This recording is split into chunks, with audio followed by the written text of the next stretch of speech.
আল্লাহ পাক রব্বুল আলামিন কোরআনে হাকিমে সূরা ইয়াসিন আল্লাহ পাক বলেন, কিলা দুখুলিল জান্নাতা ক্বালা ইয়া লাইতা কওমি ইয়ালামুনা বিমা গফারালি রব্বি ওয়াজালানি মিনাল মুকরামিন। জোরে বলেন আল্লাহু আকবার। আল্লাহ পাক বলেন, তাদেরকে বলা হবে তোমরা জান্নাতে প্রবেশ করো। কাদেরকে বলা হবে? যারা দিন কায়েমের জন্য আল্লাহর পথে শহীদ হবে তাদেরকে আল্লাহ পাক বলবেন। আল্লাহ পাক বললেন তাদেরকে বলা হবে তোমরা জান্নাতে প্রবেশ করো। জোরে বলেন না সুবহানাল্লাহ।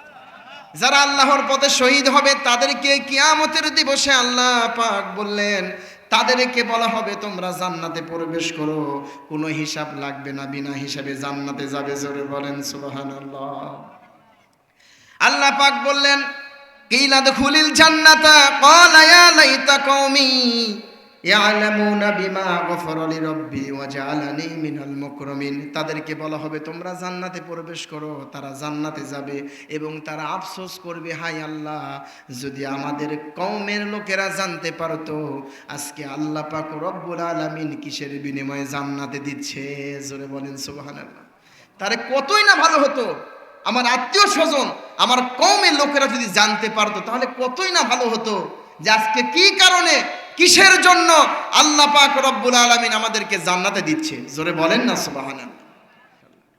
আল্লাহ নবী সাল্লাল্লাহু আলাইহি ওয়াসাল্লামের সাহাবী, একজন সাহাবীর কথা না বললেই নয়, আপনারা হয়তো নাম শুনেছেন। সাহাবীর নাম ছিল হযরতে খুবাইব রাদিয়াল্লাহু তাআলা আনহু। কি নাম বললাম? খুবাইব। জালেমদের হাতে বন্দী কাফের বেঈমানেরা খুবাইব রাদিয়াল্লাহু তাআলা আনহুকে বন্দী করে রেখে দিয়েছেন একটা কামরার ভেতর, একটা ঘরের ভিতর। আগের জামানায় তেমন জেলখানা ছিল না। একটা বাড়ির ভিতর একটা রুম বিশিষ্ট একটা ঘরের ভিতর খুবাইব রাদিয়াল্লাহু তাআলা আনহুকে বন্দী করে রাখা হয়েছিল। কেউ নাই রাসূল করিম সাল্লাল্লাহু আলাইহি ওয়াসাল্লামের কাছে খবর পৌঁছে দিবে, কেউ নাই খবর পৌঁছে দিবে। খুবাইব রাদিয়াল্লাহু তাআলা আনহুকে কাফের বেঈমানেরা একটা ঘরের ভিতরে বন্দী করে রেখে দিয়েছে। একদিন যায় খাবার দেয়, 2 দিন যায় খাবার দেয়, 3 দিন যায় আর খাবার দেয় না। 4 দিনের মাথায় পানি দেওয়া বন্ধ করে দিয়েছে। মরুভূমির দেশ, পানি ছাড়া মানুষ বাঁচা অচল নাকি বলেন? আমাদের যখন চৈত মাস বৈশাখ মাস আসে পানি পিপাসা বেশি বেশি লাগে কিনা? লাগে না? আর মরুভূমির দেশ মক্কা তো বালির দেশ, খালি বালি আর বালি। তাহলে সেখানে 3 দিন 4 দিন পরে পানি দেওয়া বন্ধ করে দিয়েছে। খুবাইব রাদিয়াল্লাহু তাআলা আনহুকে পানি দেওয়া পর্যন্ত বন্ধ করে দিয়েছে শুধুমাত্র ইসলাম ধর্মের জন্য, শুধুমাত্র রাসূলের প্রতি ঈমান আনার জন্য, ইসলাম প্রতিষ্ঠার জন্য খুবাইবকে তারা এরকম ভাবে যন্ত্রণা দিচ্ছে। মাঝে মধ্যে কাফের বেঈমানেরা খুবাইব রাদিয়াল্লাহু তাআলা আনহুকে রিমান্ড নেওয়ার জন্য, আঘাত করার জন্য যখন দরজা খুলে দেখে খুবাইব, আর একটা মানুষ যখন খাবার দেওয়া হয় না, 4 দিন 5 দিন যদি খাবার না খাওয়া হয়, বলেন তো চেহারা কি ভালো থাকে? খারাপ হয়ে যায় না? কিন্তু খুবাইব রাদিয়াল্লাহু তাআলা আনহুকে লক্ষ্য করে দেখেন তার চেহারা আরো তাজা হয়। জোরে বলেন সুবহানাল্লাহ। তার চেহারা আরো সুন্দর হয়। খুবাইব রাদিয়াল্লাহু তাআলা আনহুকে দেখে কাফের বেঈমানেরা বুঝতে পারে একটা মানুষকে ক্ষুধার্ত অবস্থায় রাখলে একটু কাবু হয়, একটু অসুস্থ হয়, কিন্তু আরো তাজা হয়, বুঝি না। 4 দিন যায় 5 দিন যায়, খুবাইব রাদিয়াল্লাহু তাআলা আনহুকে খাবার দেওয়া বন্ধ করে দিয়েছেন। খাবারও দেয় না, পানিও দেয় না। যে বাড়িতে বন্দি করা হয়েছিল সেই বাড়ির একজন মহিলার মনে একটু দয়া আসলো যে একটা মুসলমানকে আমার বাড়ির ভিতর বন্দি করে রাখা হয়েছে, 4 দিন 5 দিন ধরে তাকে খাবার দেওয়া হয় না, মুসলমান কিভাবে বেঁচে আছে একটু দেখি তো। মহিলাটা দরজার ফাঁক দিয়ে দেখে হযরতে খুবাইব রাদিয়াল্লাহু তাআলা আনহুর সামনে বড় বড় আঙ্গুরের ছড়ি ঝুলতেছে, আর মুসলমান একটা করে ছিঁড়ে ছিঁড়ে খাচ্ছে। জোরে বলেন সুবহানাল্লাহ। মহিলা দেখে যে মুসলমান তার সামনে বড় বড় আঙ্গুর ঝুলতেছে, আঙ্গুরের ছড়ি ঝুলতেছে, আর মুসলমান ছিঁড়ে ছিঁড়ে খাচ্ছে। জোরে বলেন না সুবহানাল্লাহ। মহিলাটা যে সময় আঙ্গুর খাওয়া দেখল সে সময় মক্কাতে কোনো আঙ্গুর ফলন হয় না। মহিলাটা অবাক হয়ে গেল, মুসলমান আঙ্গুর কোথায় পাইলো? তার দরজা জানালা তো বন্ধ করা, আঙ্গুর কোথা থেকে আসলো? মহিলা অবাক হয়ে মুসলমানকে জিজ্ঞাসা করে, ওগো আল্লাহ রসুলের উম্মত, ওগো মুসলমান, তোমার সামনে যে আঙ্গুরের ছড়ি ঝুলতেছে, তুমি আঙ্গুর কোথায় পাইলে?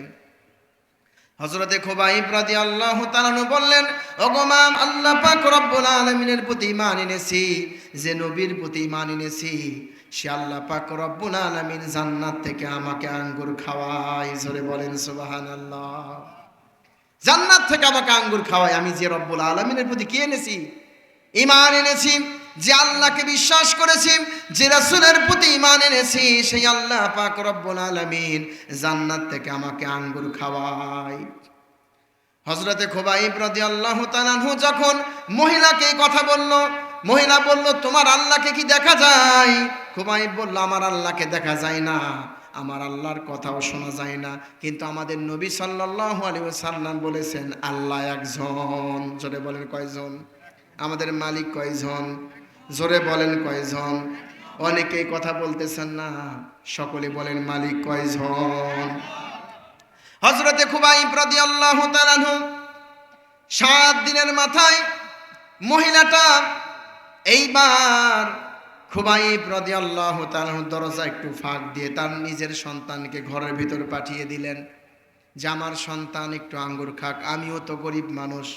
আর এখন যে সময় আঙ্গুর পাওয়া যাচ্ছে, মক্কাতে কোনো আঙ্গুর নাই। খুবাইব রাদিয়াল্লাহু তাআলা যখন ঘরের ভিতর বন্দি আছেন, মহিলাটা তার সন্তানকে ঘরের ভিতর পাঠিয়ে দিলেন।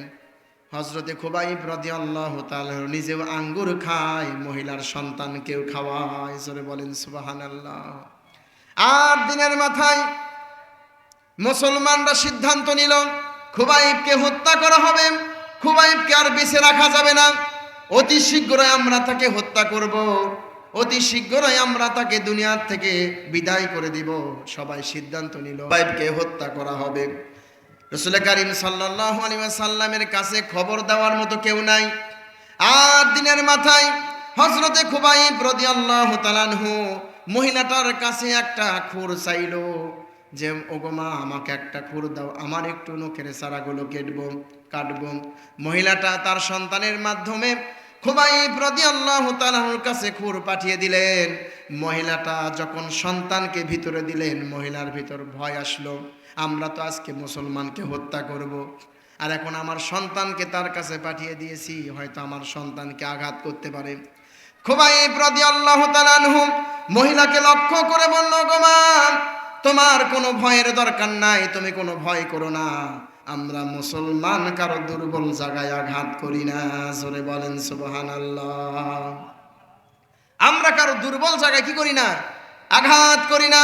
ওগো মা, টেনশন করো না, চিন্তা করো না, তোমার সন্তান হচ্ছে তোমার কাছে দুর্বল, আমরা মুসলমান কখনো দুর্বল জায়গায় আঘাত করি না।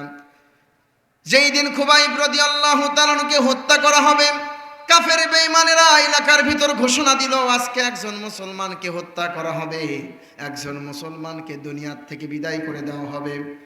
এরকম ভাবে সমস্ত কাফের বেঈমানেরা হযরতে খুবাইব রাদিয়াল্লাহু তাআলাকে 4 মাথা একটা জায়গা তানিম নামক এমন একটা জায়গায় তাকে নিয়ে যাওয়া হলো। সকলেই এরকম ভাবে বিভিন্ন বাজনা বাজিয়ে খুবাইব রাদিয়াল্লাহু তাআলাকে হত্যা করার জন্য তানিম নামক 4 রাস্তার জায়গায় নিয়ে যাচ্ছে। সকলে আনন্দ উল্লাস করতেছে, আজকে একজন মুসলমানকে হত্যা করা হবে। সমস্ত কাফের বেঈমানেরা হযরতে খুবাইব রাদিয়াল্লাহু তাআলাকে নিয়ে যাচ্ছে তাকে হত্যা করার জন্য। যখন খুবাইব রাদিয়াল্লাহু তাআলাকে এরকম একটা স্টেজের উপর দাঁড় করলেন, দাঁড় করার পরে কাফের বেঈমানেরা বলল, গো খুবাইব, তোমার শেষ ইচ্ছা কি বলো, তোমার শেষ ইচ্ছা আমাকে বলো, আমাদেরকে বলো, যদি তোমার যদি কোনো শেষ কোনো ইচ্ছা থাকে। হযরতে খুবাইব রাদিয়াল্লাহু তাআলা বলল, গো কাফেররা, আমার শেষ ইচ্ছা হচ্ছে তোমরা যদি আমাকে একটু সময় দিতে পারো, আমি তাহলে 2 রাকাত নফল নামাজ পড়তাম। জোরে বলেন সুবহানাল্লাহ। মৃত্যু সামনে, কিন্তু মুসলমান নামাজ ছাড়ে নাই। জোরে বলেন সুবহানাল্লাহ। আমাদের হাত সুন্দর, পা সুন্দর, দেখতে পারি, শুনতে পারি, বলতে পারি, চলতে পারি, কিন্তু মুসলমান সুস্থ থাকা অবস্থাও নামাজ পড়ি না। কথা বলেন ঠিক কিনা? জোরে বলেন ঠিক কিনা? সম্মানিত দিনী মুসলমান, দিল লাগান, কান লাগান, মনোযোগ দিয়ে শুনবেন। হযরতে খুবাইব রাদিয়াল্লাহু তাআলার কাছে বলল, তোমার শেষ কোনো ইচ্ছা আছে কিনা বলো। খুবাইব রাদিয়াল্লাহু তাআলা বললেন, আমাকে যদি একটু সময় দাও, আমি 2 রাকাত নামাজ পড়ব, আমাকে একটু 2 রাকাত নামাজ পড়ার সময় দাও। কাফেররা বলল, ঠিক আছে পড়ো। অনেকে দিতে চাইলো না, অনেকে আবার দিতে চাইলো। হযরতে খুবাইব রাদিয়াল্লাহু তাআলা নামাজের নিয়ত করলেন, 2 রাকাত নামাজ দ্রুতই শেষ করে দিলেন। জোরে বলেন সুবহানাল্লাহ। দ্রুত শেষ করে দিলেন নামাজ। কাফেররা বলল, এ মুসলমান, তুমি কি জন্য দ্রুত শেষ করে দিলে নামাজ? খুবাইব রাদিয়াল্লাহু তাআলা বলেন, এই কাফেরের বাচ্চারা, আমি যদি ধীরে ধীরে নামাজ পড়ি তাহলে তোমরা বলবে মুসলমান মরণের ভয়ে ধীরে ধীরে নামাজ পড়তেছে। জোরে বলেন সুবহানাল্লাহ। কি রকম ঈমান ছিল তাদের, যে আমি যদি ধীরে ধীরে নামাজ পড়ি তাহলে তোমরা বলে বেড়াবা মুসলমান ভয়ে ধীরে ধীরে কি পড়তেছে? নামাজ পড়তেছে। এই কাফেরের বাচ্চারা, তোমরা যেন ইসলামকে খাটো না করতে পারো, ইসলামকে যেন ছোট না করতে পারো, এই জন্য আমি নফল নামাজ দ্রুত শেষ করে দিলাম, যেন তোমরা কাউকে বলতে না পারো মুসলমান ভয়ের জন্য ধীরে ধীরে নামাজ পড়তেছে। হযরতে খুবাইব রাদিয়াল্লাহু তাআলাকে শেষমেশ কাফেররা বলল, এ খুবাইব, এখনো সময় আছে, তুমি যদি আমাদের কাছে মাপ চাও আর তোমার নবীকে যদি গালি দিতে পারো তাহলে তো আমরা তোমাকে মাফ করে দিব। খুবাইব রাদিয়াল্লাহু তাআলা বলেন, নিজের জীবন যাবে, আমি রসুলকে গালি দিয়ে যে জীবন পাবো সেই জীবনের আমার দরকার নাই। জোরে বলেন সুবহানাল্লাহ। মরণে চেহারা মুবারক দেখায় নবী, মরণে চেহারা মুবারক দেখায় নবী, পাশে বসে কালেমাটা পড়িয়ে দিও। সকলে মরণে, সকলে কেউ চুপ থাকবেন না। মরণে চেহারা মুবারক দেখায় নবী, পাশে বসে কালেমাটা পড়িয়ে দিও। মরণে চেহারা মুবারক দেখায় নবী, পাশে বসে কালেমাটা পড়িয়ে দিও নবী, পাশে বসে। রওজা মুবারকে বারবারে নিয়ম মুবারক কদমে চুমতে দিও রাসূল, মুবারক কদমে চুমতে দিও রাসূল, রূহটা বের হতে হাসিটা দিও রাসূল, রূহটা বের হতে হাসিটা দিও, তোমার মোবারক হাত আমার কপালে দিও। মরণে চেহারা মুবারক দেখায় নবী, মরণে চেহারা মুবারক দেখায় নবী, পাশে বসে কালেমাটা পড়িয়ে দিও। ও আবু বকর ওমর ওসমান হতে পারি নাই বেলায়েতের সম্রাট যিনি, ওই রকম প্রেম নাই। আবু বকর ওমর ওসমান হতে পারি নাই বেলায়েতের সম্রাট যিনি, ওই রকম প্রেম নাই। গোলাম যারা তাদের সাথে আমায় রাখিও সবাই, গোলাম যারা তাদের সাথে আমায় রাখিও নবী, পাশে বসে কালেমাটা পড়িয়ে দি।